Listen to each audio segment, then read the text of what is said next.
Hello foodies, welcome to Sai's kitchen. ఈరోజు మీకు నేను తాటి బూర్లు ఎలా తయారు చేసుకోవాలో చేసి చూపిస్తాను. చూడండి, చూడడానికి ఎంత బాగా వచ్చాయో. ఇవి తింటే ఇంకా బాగుంటాయి. ఎన్ని తిన్నా తినాలనిపిస్తుంది. మీరు కూడా ట్రై చేయండి. వీటిని వేడి మీద కాకుండా 2-3 గంటలు వేసిన తర్వాత అలా వదిలేసి చల్లారిన తర్వాత తినండి. అప్పుడు చాలా బాగుంటుంది. మనకి టేస్ట్ కూడా అప్పుడే తెలుస్తుంది. వేడి మీద తింటే చేదుగా అనిపిస్తాయి కొద్దిగా. ముందుగా 2 తాటికాయలు తీసుకుని వాటి తొక్కలు తీసేయాలి.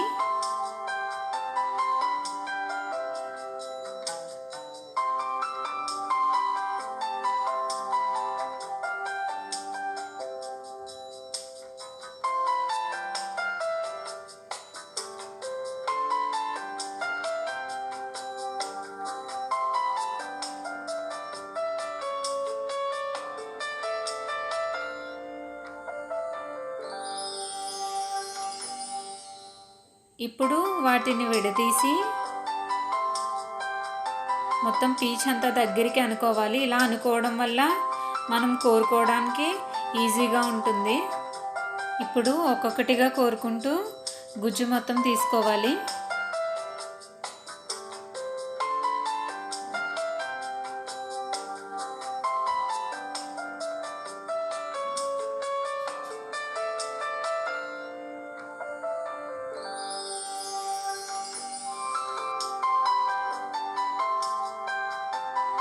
ఇలా మొత్తం గుజ్జు తీసుకున్న తర్వాత దాన్ని ఒక కప్పుతో కొలుచుకోవాలి. నాకు 1 కప్పు వచ్చింది ఇది. తాటికాయలతో బూర్లే కాకుండా గారెలు, రొట్టె కూడా వేసుకుంటారు. అవి నేను నెక్స్ట్ వీడియోస్లో చేసి చూపిస్తాను మీకు.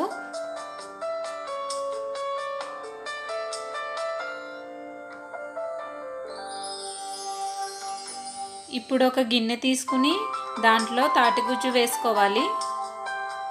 1 కప్పు గుజ్జుకి 1/2 కప్పు బెల్లం వేసుకోండి.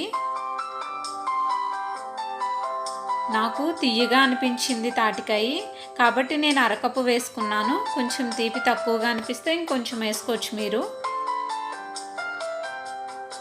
ఇప్పుడు కొద్దిగా సాల్ట్ వేసుకుని కలుపుకోవాలి. బెల్లం మొత్తం కరిగే వరకు అలా కలుపుతూనే ఉండాలి. ఇప్పుడు 1 కప్పు వరిపిండి వేసుకోండి.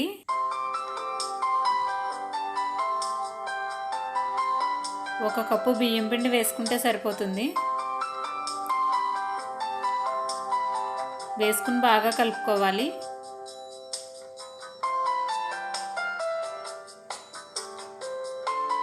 ఇప్పుడు 1/2 కప్పు వరకు బియ్యం నూక వేసుకోవాలి. వేసుకుని బాగా కలుపుకోండి. ఇప్పుడు 1/2 కప్పు వరకు కొబ్బరి తురుము వేసుకోవాలి. వేసుకుని బాగా కలుపుకోండి. కొబ్బరి వేసుకోవడం వల్ల మంచి టేస్ట్ వస్తుంది తాటి బూర్లకి. చూడండి, ఇలా ఉండవడానికి వీలుగా కలుపుకోవాలి. ఇప్పుడు మూత పెట్టి ఒక అరగంట అలా వదిలేయండి. అరగంట తర్వాత చేతికి తడి చేసుకుని ఇలా ఉండలుగా చేసుకుని బాగా కాగిన నూనెలో వేసుకోవాలి.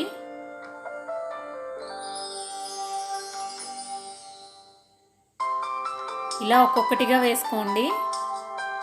వీటిని వేసిన వెంటనే గరిటెతో కలపకూడదు.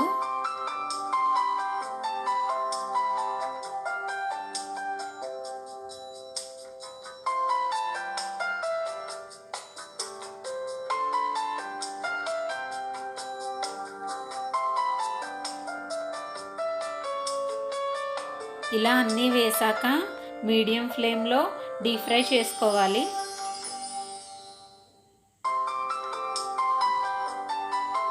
మీడియం ఫ్లేమ్లో కాకపోతే లోపల పిండి పిండిలా ఉండిపోతుంది. తాటి బూర్లు చాలా బాగా రావాలి అంటే లోపల పిండిలా ఉండకూడదు అంటే అవి వేగే వరకు అలా మీడియం ఫ్లేమ్లోనే ఉంచుకోవాలి.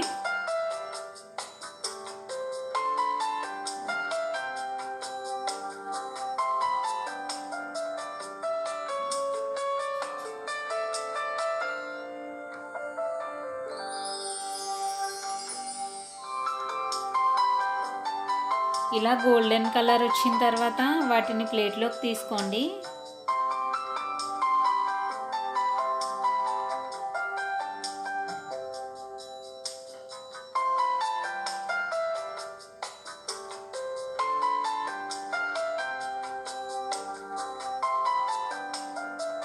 దీంతో మన తాటిబూర్లు రెడీ అయిపోయాయి.